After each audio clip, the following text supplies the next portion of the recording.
teman saya yang dulu dari Malang. Nah, hari ini mau membagikan pesan firman Tuhan. Saya percaya para sainus akan diberkati malam hari ini. Dan biar nanti Ibu Lena akan memperkenalkan diri, saya undang Ibu Lena. Silahkan.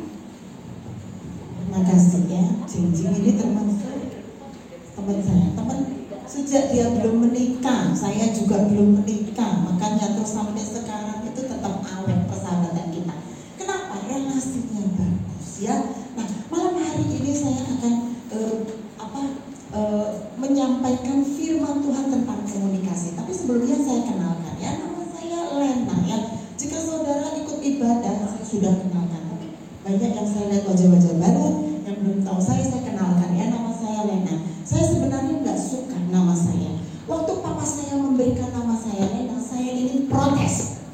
Kenapa? Karena waktu bahasa Indonesia entah gimana ini gurunya dendam atau apa ya, buatlah kata terlena. Lalu teman saya itu buatnya begini. Karena terlena dia melalaikan tugas sambil ya saya coba. Ini cari gara-gara. Gurunya juga nggak ngerti, dendam mungkin ya. Terus satunya lagi bagus kan, bagus toh. Bagus buat dia, buat saya nggak bagus ya. Lalu satunya lagi bikin kalimat dengan kata terlena. Dia terlena karena jatuh cinta. Sepertinya kata terlena itu konotasinya negatif ya. Betul?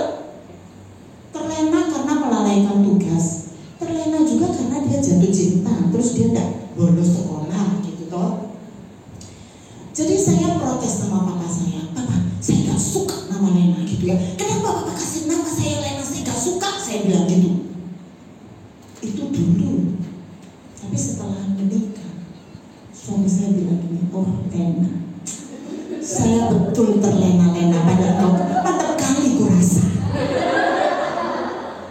Ya, kalau misalnya kemarin saudara saya bercerita tentang providensia Allah turut bekerja di dalam segala sesuatu untuk mendatangkan kebaikan. Kalau dulu saya gak suka nama saya, sekarang saya bangga sekali gitu ya. Saya percaya lah ya saudara, para sainus, apapun juga yang saudara alami hari ini, percaya pada saat kita menyerahkan semuanya itu ke dalam tangan Tuhan, Tuhan sanggup melakukan itu menjadi kebaikan. Amin.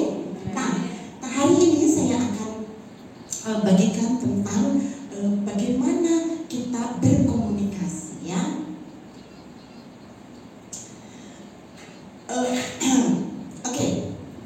Nah, kalau orang bilang begini, komunikasi itu paling gampang. Seperti saya ini ya, komunikasi ya gampang. Tapi sebenarnya komunikasi itu tidak mudah. Komunikasi itu harus ada seninya. Kalau misalnya saya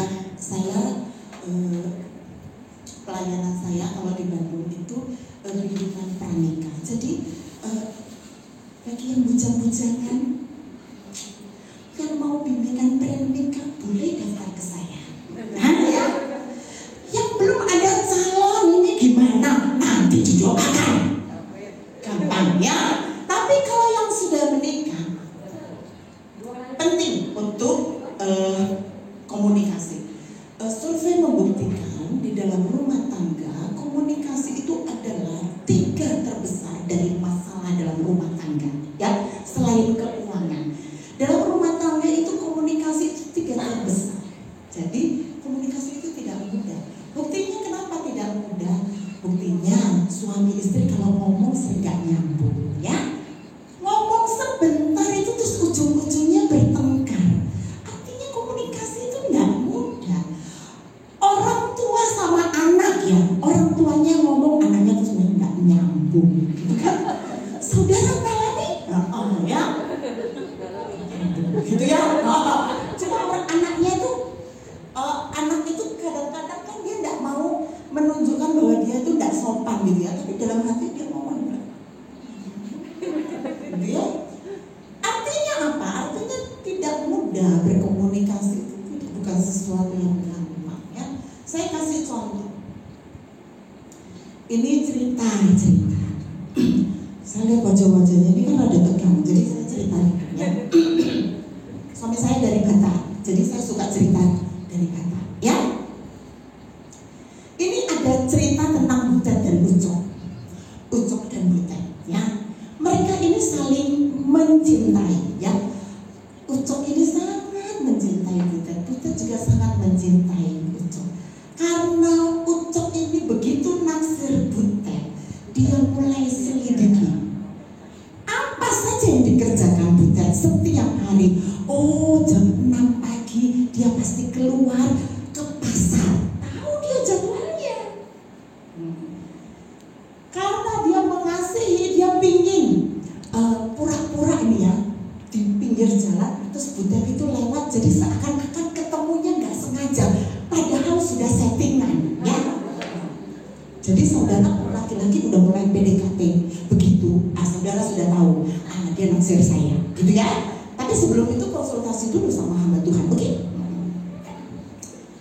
Nah begitu juga si Ucok. Jadi waktu pagi-pagi dia tahu jadwalnya Butet, dia datang gitu ya.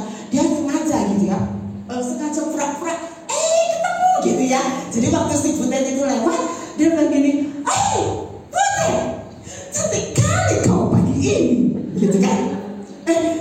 Namanya perempuan juga senang gitu ya. Waktu dipuji itu ya senang hatinya ya. Abang bisa aja gitu ya. Butet, boleh gak abang berkunjung ke rumah Butet? Soalnya abang sudah Butet. Apa itu bang? Abang sudah Butet. Betul-betul kesantan. Lalu si Butet ini gak mau kalah. Kalau abang Butet, aku juga Ucok bang. Apa itu Ucok? Udah cocok bang. Kalau gitu aku tulang katanya si Ucok. Apa itu tulang bang? Tunggulah aku pinang. Aku inang. Apa itu inang? Ingin dipinang bang. Saudara, kalau misalnya komunikasi penuh, komunikasi itu dengan kasih, kelihatannya pantun itu mah nggak nyambung sebenarnya ya. Tapi karena kasih itu nyambung aja, happy aja. Coba saudara yang belum kenal sama saya, tiba-tiba saudara datang, kita belum pernah komunikasi, kita belum punya relasi. Tiba-tiba saudara datang, bilang gini, Ibu Ena, saya mau konseling. Lalu saya jawab, 4 kali 4 sama dengan 16. Sempat, ayo kita balas, ayo kita bahas. Saudara pikir, kurasa Ibu Ena ini ada miringnya. Kan gitu. Kenapa? Belum ada relasi, belum pernah komunikasi. Lalu saya jawab kayak pantun, seperti Butet dan Ucok. Beda ceritanya. Kalau Butet dan Ucok udah kenal, udah saling cinta. Kalau kita belum ada komunikasi, belum ada relasi, tiba-tiba saya berbalas pantun, apa kata pikiran saudara? Ibu cincin, tolong ibu yang satu itu jangan disuruh kesini lagi. Dia membawa pengaruh buruk pada kita, gitu kan? Kenapa? Belum kenal ya. Jadi di dalam komunikasi itu, di dalam kita berkomunikasi itu ada hal-hal yang harus kita perhatikan supaya komunikasi kita ini nyambung ya.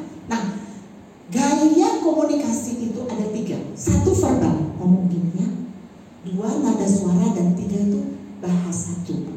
Seringkali kita lupa bahwa kita ini pada saat berkomunikasi, entah itu dengan orang tua kita, entah itu dengan anak kita, entah itu dengan sesama kita, teman, entah itu dengan pasangan kita, kita seringkali merasa bahwa komunikasi itu cuma ngomong.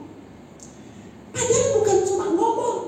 Nada suara dan bahasa tubuh itu sangat besar peranannya. Contoh, kulihatlah ibu-ibu ini ya, ibu-ibu, saya kayak saya maksudnya. Dari mana saja kau nak? Kebetulan suami saya orang Batak ya. Jadi kalau saya logat Batak, maklumin saja ya, pengaruh Batak. Dari mana saja kau nak? Ku pikir-pikir, seringkali kau pulang malam, gitu ya. Terus, nggak didengarnya lagi nih. Mama ini ngomong ini demi kamu. Mama ini ngomong ini karena sayang sama kamu. Saudara sebagai anak, saudara terima itu sebagai tanda sayang? Tidak, kenapa? Dengarnya apa? Marah. Walaupun kata-katanya apa? Sayang. Tapi nada suaranya enggak sayang, gitu ya. Jadi saudara kalau mau komunikasi, enggak, kata-kata ini cuma kecil. Nada suara dan gaya bahasa.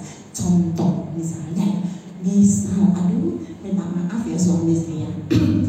Suami saya misalnya nih minta, Meme, tolong, karena saya orang Cina ya. Jadi suami saya pada saya Meme, ya, Batak yang mirip-mirip Cina gitu. Meme katanya, tolong ambilkan aqua. Lalu saya ini mengasihi suami saya. Saya ambil aqua terus saya lempar. Terima. Walaupun dalam pikiran saya mengasihi suami saya kasih aqua seperti yang dia minta. Tapi gaya bahasa saya, gaya bahasa tubuh saya begitu. Kira-kira suami saya terimanya apa? Mengasihi atau enggak? Oh enggak, ini cari perkara nih istriku ya, gitu kan? Jangan macam-macam, dengan Batak mulai keluar. Udah ada. Ya, jadi bahasa tubuh itu penting. Kalau kita mau menunjukkan rasa kasih kita, entah itu kepada pasangan kita, entah itu kepada teman kita harus menunjukkan dengan bahasa tubuh yang seimbang, sama seirama. Kalau saya mengatakan I love you ke suami saya atau ke anak saya nggak bisa bilang gini, I love you. Gitu, nggak bisa. Anak saya terimanya bukan. Tapi kalau saya bilang, Dede, mama ini sayang loh sama adik, ya. Terus saya peluk, saya cium. Anak saya terimanya betul. Mamanya mengasihi anaknya. Ya, jadi perlu. Dalam komunikasi itu kita nggak bisa memakai salah satu, cuma kata-kata. Tetapi kita harus memakai kata-kata, nada suara, dan bahasa tubuh. Suami saya ini kan Batak, ya, sadar sendiri. Ya Allah, kalau ngomong suaranya tenor terus ya, biasa orang Batak kan. Mana pernah suara orang Batak limbe, nggak kena, limbe, gitu ya. Suami saya itu kalau mau panggil saya ya, ini awal-awal pernikahan kan, karena saya kan dari wajahnya kan kelihatan Hongkong. Jadi suami saya kalau panggil itu teriak-teriak. Awal-awal pernikahan itu saya jantung saya ini berdebar kencang gitu ya.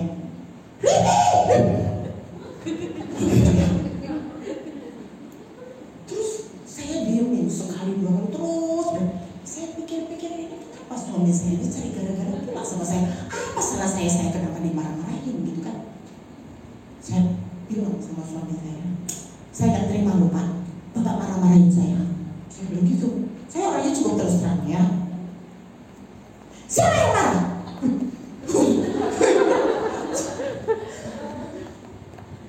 Itu saya bilang. Tidak, saya tidak marah. Oh, saya belum tahu. Tidak marah ya. Oke. Jadi suatu hari suami saya panggil kan, gitu ya, biasa suaranya tenor. Saya bilang sama suami saya, Bapak, rumah kita kecil, telinga saya normal. Bapak bukan Tarzan, saya bukan jin. Kalau Tarzan di hutan dia boleh teriak karena jauh jaraknya, jin dia. Tapi rumah kita imut-imut. Cukup ngomong gitu saya sudah dengar.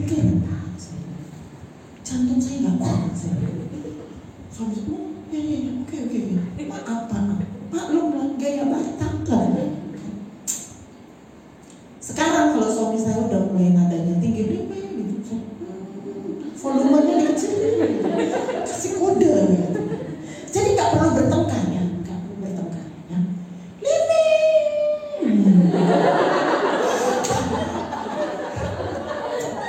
Oke, next ya. Gaya komunikasi yang sehat itu ada 3. Pada saat kita mulai berkomunikasi, itu ada 3 bagian yang harus kita tahu. Yang pertama isi, motivasi dan cara ya. Isinya itu harus sesuai dengan firman Tuhan. Pada saat kita berbicara dengan siapapun juga, dasarnya itu harus firman Tuhan, kebenaran. Karena itu kita nggak boleh ngomong kebohongan, nggak boleh. Kalau kita mau membangun komunikasi yang sehat, itu dasarnya itu harus firman Tuhan, kebenaran. Ya, itu yang pertama. Nah, next ya. Dikatakan begini, teguran yang nyata itu lebih baik daripada kasih yang tersembunyi. Tapi seringkali kan kita nggak bisa terima kalau misalnya kita ditegur secara nyata ya. Tapi kalau misalnya itu dasarnya adalah kebenaran firman, kita ditegur berdasarkan kebenaran firman, terimalah, karena itu baik buat kita ya. Aduh. Nah, Amsal itu mengatakan begini, kawan, teman, dia berani memukul demi kasih, tetapi lawan dia bisa mencium berlimpah-limpah. Kita kasih contoh ya. Saya kasih contoh ini saya lihat kejadian di Medan ya, waktu saya pulang ke rumah mertua. Ini anak kecil ini loh ya, naik motor ya. Lalu mamanya, hei, kau masih kecil-kecil, belum ada SIM, kau naik sepeda motor, kau jatuh nanti pecah kepalamu, mampus kau. Itu mama-mama Medan. Tapi pada waktu dia ngomong gitu, benar nggak yang dia sampaikan? Benar. Seringkali kalau kita dikasih tahu, entah siapa aja yang menegur kita dengan kata-kata yang agak keras gitu ya, kita tersinggung gitu ya. Jangan tersinggung kalau itu untuk kebaikan kita. Amin. Kalau lawan mencium berlimpah-limpah, saya kasih contoh ini. Yudas itu waktu dia menyerahkan Yesus dengan apa? Ciuman. Makanya saudara jangan cuma terlena lagi gitu. Karena ciuman. Lawan itu bisa mencium berlimpah-limpah. Yudas mencium Yesus berlimpah-limpah, tapi dia bilang apa? Nanti orang yang aku cium, tangkap dia. Bayangkan. Amsal itu mengatakan begini ya. Ini apa yang kau lakukan, hendaklah engkau lakukan dengan kasih ya. Jadi jangan lihat orang itu ngomong yang kita tahu dia ngomong itu kebenaran atau enggak ya. Jadi jangan tersinggung ya kalau misalnya saudara dalam jemaat, dalam rumah tangga, dalam teman, kalau ada teman yang negur jangan marah. Kalau itu kebenaran untuk kebaikan kita harus terima dengan sukacita. Amin. Ya. Yang kedua, motivasi kita. Pada saat kita berbicara kepada lawan bicara kita, motivasi kita tuh harus kasih. Bukan karena kebencian, bukan karena iri hati, nggak boleh ya. Yang pertama apa? Basicnya apa? Firman Tuhan. Motivasinya yang kedua itu harus kasih. Kolose itu berkata gini, hendaklah kata-katamu itu penuh kasih dan jangan hambar. Amsal itu mengatakan begini, seorang pefitnah itu kata-katanya itu seperti sedap-sedapan masuk di dalam hati. Makanya ini telinga-telinga kita perempuan-perempuan ini jangan mau ya dengar fitnah itu ngomong-ngomong. Tapi memang perempuan ini kelemahannya di sini sih ya. Dengar fitnah tuh rasanya nyaman di hati gitu kan. Tidak boleh ya. Amsal itu menasihatkan kepada kita bahwa seorang pefitnah ngomongnya itu gitu. Makanya orang perempuan-perempuan suka kumpul gosip-gosipan, nggak boleh ya, nggak boleh. Amsal itu berkata begitu kan, seperti sedang-sedang perkataan pemfitnah masuk ke dalam hati, jangan engkau percaya karena 7 kali kekejian ada dalam hatinya. Yaitu seperti Yudas juga itu ya, dia lemah lembut gitu, padahal rencananya jahat sekali ya. Jadi tapi katanya firman Tuhan dalam Yakobus menasihatkan kepada kita, saudara-saudaraku, janganlah kamu saling memfitnah. Itu nasihat Yakobus yang harus kita kerjakan. Kenapa? Karena seorang pemfitnah, pencemooh itu hanya mendatangkan pertengkaran. Karena itu dikatakan usirlah pencemooh sehingga pertengkaran itu tidak terjadi. Kenapa kita tidak perlu bertengkar? Kita perlu hidup rukun seperti Mazmur katakan. Karena pada saat kita hidup rukun, di sanalah berkat Tuhan diperintahkan. Saudara mau diberkati? Hidup rukun. Mazmur katakan, rumah tanggamu mau diberkati? Hidup rukun. Keluargamu mau diberkati? Hidup rukun. Kamu sendiri mau diberkati? Hidup rukun. Itu janji Tuhan. Kalau kita hidup rukun, pasti berkat itu Tuhan perintahkan untuk datang kepada kita. Bahkan berkat kehidupan bukan sebentar, untuk selama-lamanya. Saudara mau diberkati? Lakukan ya. Yang ketiga, yang pertama tadi apa? Isi komunikasi, 2 motivasi. Yang ketiga tuh caranya. Caranya harus lemah lembut. Nah, lemah lembut ini harus kita tahu siapa orangnya, kapan dan di mana itu harus tepat. Orangnya harus tepat. Kapan kita menyampaikan komunikasi itu harus tepat. Di mana harus tepat. Saya kasih contoh ya. Makanya ini saya bersyukurnya saya menikah dengan pasangan yang berbeda ya, dari utara ke selatan gitu. Suami saya mungkin biasa saja waktu ibadah gitu ya. Suami saya ini awal-awal ya, baru-baru pernikahan. Kita mengembalakan, suami saya mengembalakan di jemaat Lembang, Bandung. Setelah selesai ibadah, suami saya itu mungkin biasa saja, dia bilang gini, dia panggil saya, saudara tahu tersinggung loh saya. Cuma saya nggak mau ngomong, gitu ya. Saya nggak mau ngomong, saya simpan dalam hati. Udahlah, mungkin cuma ya saat itu darurat. Minggu depan diulangi lagi itu, coba. Makin banyak satsun-satsun. Yang pertamanya belum selesai, tersinggung. Ini minggu kedua lakukan lagi. Saya lama-lama gak tahan kan. Kenapa? Saya malu saya. Waktu suami saya gitu kan, jemaat lihat sopo ini siapa ini gitu ya. Saya betul tersinggung, saya tersinggung. Lalu saya doa sama Tuhan ya. Saya doa. Saya tahu kalau misalnya saya langsung protes, itu terjadi pertengkaran hebat kita ya. Saya doa sama Tuhan. Tuhan, saya tersinggung. Tuhan, saya nggak terima loh suami saya gitu panggil saya. Saya kan punya nama saya bagus lagi. Saya ngadu ke Tuhan. Kenapa? Saya tahu segala sesuatu itu kita harus libatkan Tuhan. Jadi saya ngadu ke Tuhan. Tuhan, saya nggak terima, saya tersinggung. Tuhan, saya nggak tahan, saya harus ngomong. Tapi bagaimana caranya? Saya nggak tahu. Saya minta pimpinan Tuhan. Nah, hari Senin kita full timer. Senin itu kita libur ya. Jadi anak-anak udah diantar ke sekolah. Saya berdua dengan suami saya gini-gini lucu. Saya sengaja, saya cerita yang lucu-lucu sama suami saya ya, biar suami saya ketawa terbahak-bahak. Dia sudah ketawa terbahak-bahak. Habis itu tiba-tiba saya panggil suami saya.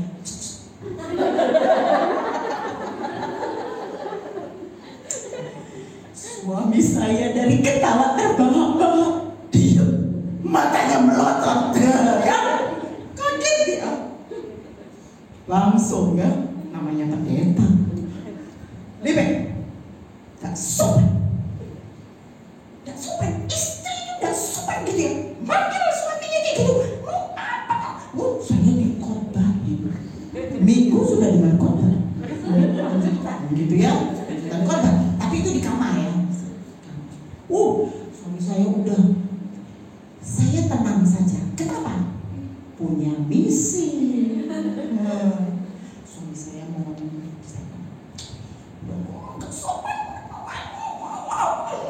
semakin dia begini pun semakin senang saya. Makin banyak salahnya dia.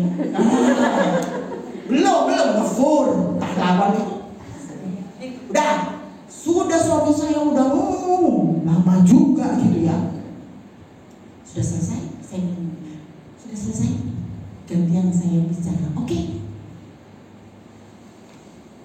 Bapak, saya bilang, saya baru panggil Bapak itu satu kali. Di kamar. Nggak ada yang lihat, nggak ada yang dengar. Bapak marah. Bapak itu lakukan kepada saya di depan jemaat 3 bulan lamanya. Perempuan itu memang pengingat yang baik kan. 3 bulan lamanya. Saya bilang, nggak salah, yang marah harusnya saya, bukan Bapak. Yang tersinggung berat itu harusnya saya, Pak, bukan Bapak. Kalau hari ini Bapak begitu marah dan tersinggung, Bapak bayangkan 3 bulan saya nahan, Pak. Suami saya dari marah itu langsung ya, bertengkar enggak? Suami saya berterima apa yang saya katakan? Terima. Amsal itu berkata begini, kata-katanya tepat pada waktunya, seperti buah emas, buah apel emas di pinggan perak. Buah apel emas di pinggan perak pada waktu aku serahkan kepada suamiku tepat pada waktunya. Diterima nggak? Terima. Kenapa? Berharga. Karena itu saudara, pada saat komunikasi nggak gampang. Kalau saudara nggak tahu caranya, tanya Tuhan.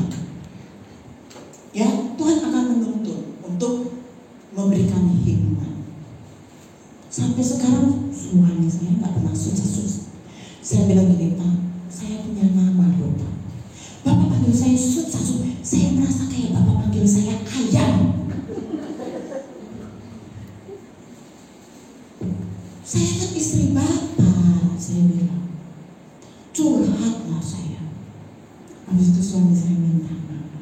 Sejak itu manggilnya Mama, cintaku, sayangku. Menebus apa yang telah berlalu ya. Nggak apa-apa. Jangan kita gampang-gampang marah. Tiba-tiba dikit-dikit marah sama suami, dikit-dikit marah sama suami. Gak usah. Invest aja. Semakin banyak kita invest, balasannya itu kita jadikan seperti ratu. Sekarang suami saya kalau ngomong sayang, cinta, saya lebih dari minum obat sehari 3 kali itu lebih ya. Kalau saya, saudara mau disayang sama suami, mau disayang dengan calon suami, mau perhatikan ya, tepat pada waktunya, pada saat kita mengatakan ya. Jadi di dalam, saya berikan kesimpulannya, di dalam komunikasi yang baik itu akan tercipta relasi yang baik. Supaya saudara ingat BMW. Saudara tahu BMW ya? Anggap aja itu merek mobil ya. Di dalam komunikasi kita ingat BMW. Basicnya, dasarnya itu harus apa? Firman Tuhan ya. M, motivasinya apa? Kasih. Caranya caranya harus dengan lemah. Oke ya. Sekarang gak usah teori, dipraktekkan waktu itu. Oke, mari kita berdoa. Saya undang pelayan